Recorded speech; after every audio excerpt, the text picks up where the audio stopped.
Welcome back, South by East fans, here for another traffic report on South by East, where we talk about the culture, the scriptures, and everything that's in between. And today we're going to be on the cultures and really hitting some music. John, you passed off this article to me that, got me going about 7-Eleven owners using classical music to deter crowds that are unwanted in their businesses. Man, tell us a little bit about this. So,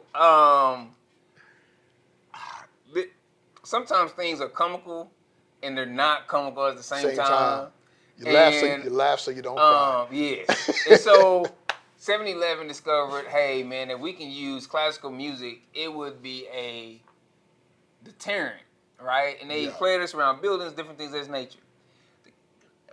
You know, I love questions. Bro, did you know that our U.S. government secret agencies use sound in their interrogation tools? I did not know that. No. Yes, bro. I'm not going to ask you why you know that, but I did not know that. No, I did not know that. Bro, that is a form of warfare, of like using sound, bro.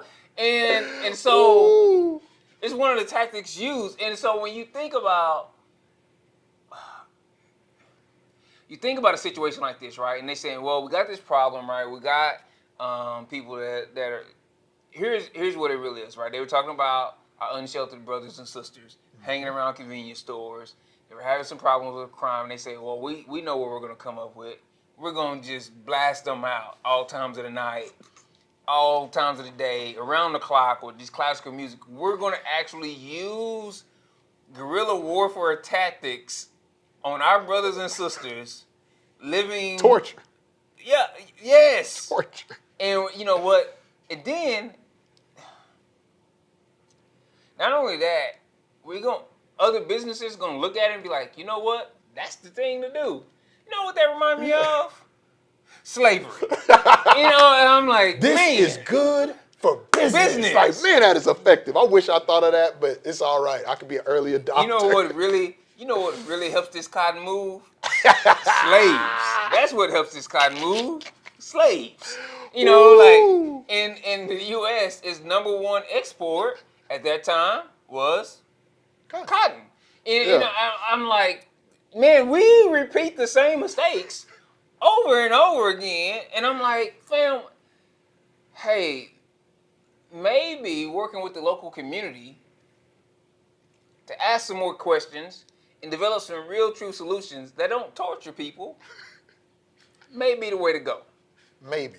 And man, it made me sad as I read through this. I was like, I'm reading through it. I'm like, wow, it's a good idea.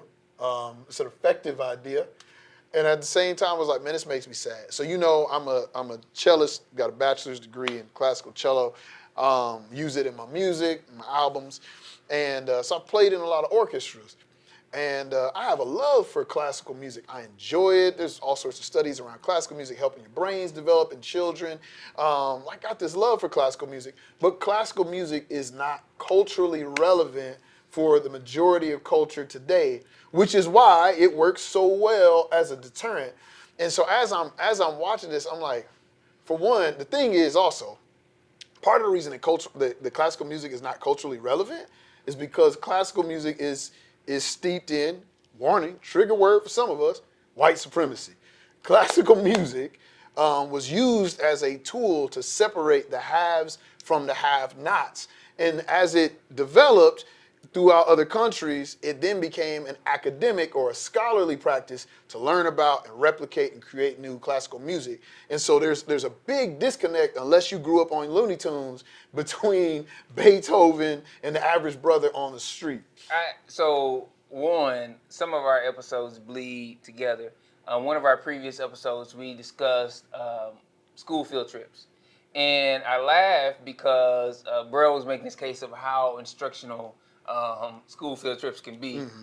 And for me, for years, I told people the best naps I've ever taken was when the school used to take me to the symphony or the orchestra. Oh, my man out there napping to When the I was planets. in elementary, I used to be the first one to sign up because I knew this was about to be some of the best sleep and this good air conditioning, and this classical music starting that I was gonna get the whole year. I was Oh, gonna eat a man. heavy lunch, and I was about to go in this piece, Yeah. and I was about to be out, right? Be out. And so, and it also reinforces. A lot of people say that, man, there's a lot of racism in our country today, and I don't know about that. Here's what I know: we still have a big caste system. I read the book Caste, and it was really good, man. And it talks about what I think this is a caste warfare that's still going on. Yep. And when I look at classical music and stuff like this, I don't see it along racial lines as much as I see it along caste lines. Yes. Because I believe no matter if you would go into any racial demographic and you move along socioeconomic levels, classical music appreciation, different things of that nature would increase or decrease depending if you on went the up or level. down Yes, because correct. of exposure to different experiences and different things of that nature, right? Correct. And so that I see this reinforcing the caste system in our country. And I think that's important to clarify because I swim pretty deep in these waters. So it's good that you brought that up. When I talk about white supremacy, that's exactly what I'm talking about. Because the structure of white supremacy, all the white people in America didn't start out as white. Your Italians weren't white, they got brought in. Your Irish weren't white, they got brought in. The racism is just a vehicle for classism. It is a vehicle. I'm telling you, man. I just spent a week not too long ago in Boston, and a part of that is I did a couple of different walking history tours along the way, and just learned about the different cultures as they came in, and how they some sectors of the city, how they move certain groups to different places, starting with the Native Americans, starting with the African Americans, starting with the Irish and the Polish and different things the Jewish, and how that all impacted and how they moved them around the city. And you just see those different things, man. And it was like, man, it was like this one part of the city where when a group first came in, they always put them there until the group could find their own part of the city. Man, it was like, oh, this is gonna be okay. We're gonna put you here until the city expands, and it's like, oh, we found another part, and then they get their own part. And then the next new group that comes in, they're like, oh, that's your spot right there. Now everybody gets the seat. And so when you look at that kind of thing, man, but you look at this, and I understand. And here's the deal: some people are gonna be like, well, that's better than calling the police on them or going out there with a water hose. Or you are correct. Yeah, You are correct. You are correct. And I understand the piece of it from the business owner's point of view where, man, this is affecting business. This is impacting customers wanting to talk with us or come shop in our businesses. This is impacting, man, the bottom line because I'm having theft or crime or different things of that nature. Right. And what I believe is the more holistic approach to some of this is saying we have to start looking at solutions with our unsheltered brothers and sisters as a whole community. Yep. We have to start looking for solutions with our unsheltered brothers and sisters as a whole community. Instead of solutions to our unsheltered brothers and sisters. Or just shoving them down the throat and as a singular individuals or singular businesses, right? Because this business owner alone really, honestly, probably doesn't have the tools and mechanisms to walk beside the unsheltered people who are around their business and they don't know what to do. And this is times where we're better together, right? And just saying, how do we look at this and care for the needs when this is happening? Now, here's the deal. Some of our sheltered brothers and sisters are perfectly content like that. Yeah. And they have a right to life and dignity and worth, right? And we should honor that.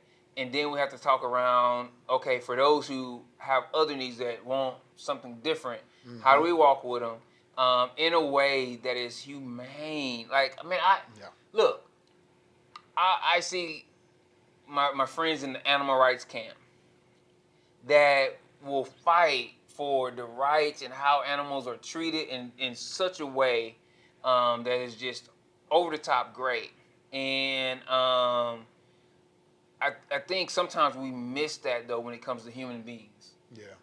And so it's one of those deals that we miss that when it comes to human beings. And so I look at this and it's a hard position to put in, right? It's a hard position to put in because what do you do? Yeah. What do you do? And I get it. And I think the other thing that would help that is, so we've looked at it from the economic standpoint, right? And then we've looked at it from the perspective of the business owner, of the entrepreneur, and then like, all right, do I have the resources to take care of this group of people, or do I just need to get them out of here, right? Yeah. But then there's also a sociological component. There's the component of culture. Like, what type of culture are we building? So I used to go to Washburn, I used to drive by a series of graffiti that I started seeing sprouting up in around 2012 or so like that. And as I was doing that, I was like, man, that's a lot of graffiti. And I thought to myself, I was like, if people realize that this is their city, this is their place, and there's a place for them, I don't think they would do this because you take care of your stuff. But hold it real quick. So as I saw that, I also used to frequent a place called Gamers HQ that was not far away. And I was like, I want to do something about this. The opportunity came up where I had been playing in a big video game tournament called Mega Cake, and I launched it, and I was like, I think this could be an opportunity to bring some people together and give them some shared meaning. Talk with the local high school there, and they had been having issues with some things happening with kids after school. We launched our tournament series. We started building some stuff. We helped build up a community of gamers there. Went back, talked to the high school. They're like, man, just all of our kids. We used to have you come in and do this service here. For some reason, our kids seem to be obsessed with this place down the street. And all of our kids just started going there. They're not having any problems anymore. Started seeing the graffiti disappear, started seeing different things. And I can't take whole credit for that with one video game tournament. But as I spoke with other people in the area, they're like, yo, the culture that you guys are building here has significantly changed the way that people interact with this space. And what I feel like was unexplored here was, okay, because it wasn't just the homeless, it was also teenagers.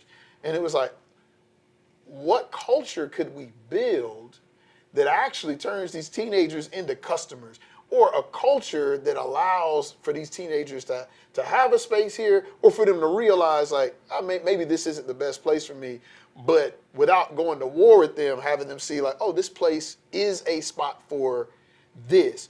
The classical music move wasn't because we just happen to be classical music lovers and we're creating a space. The whole purpose of that was to drive other people out.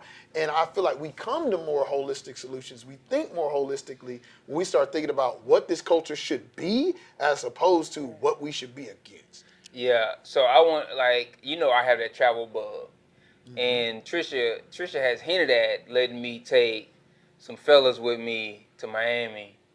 Trisha, maybe for Trisha one of my friends. major birthdays. Yeah. Because one of the things about Apple, man, they pop up these memories. One of the trips I took her on, because I had that travel bug, was to Miami, to South Beach, man. We went and spent some time in South Beach. We did some cruising and different things of that nature, but we spent some time in South Beach too. And they have this area called Wynwood. Wynwood is, the thing that makes Wynwood famous is all the graffiti on the walls. It's actually art. So they used to have this graffiti problem, and then they elevated it to where it's like people come from all over the world to have the opportunity to be part of that culture. To make art, right? I went on an 8-hour walking tour of Philadelphia where their thing is public art, and part of it is these big public, graffiti artists do these things on the wall all around downtown Philadelphia. If you go to a lot of cities, they have the electrical boxes. And before that, they fought against the graffiti. And then they said, how can we elevate this? And then you know what happens? Bro, the artist better not see you out here randomly without permission. Right. This is about to be something, right?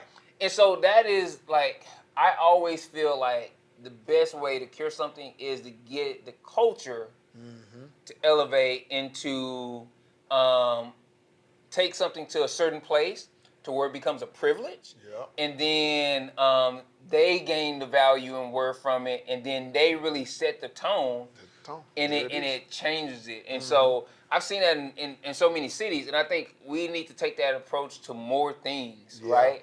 In Austin, they put out these pianos all over the city, and people sit down, they decorate in these pianos and put them out everywhere, and they sit down and play them.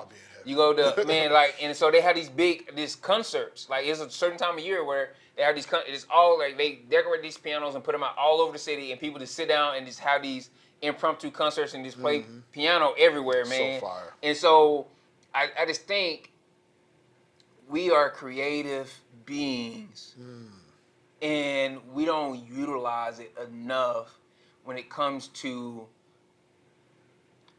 the different scenarios that are before us. Yeah. And I think if we leaned into our creativity more, we would be a lot better off in the long run.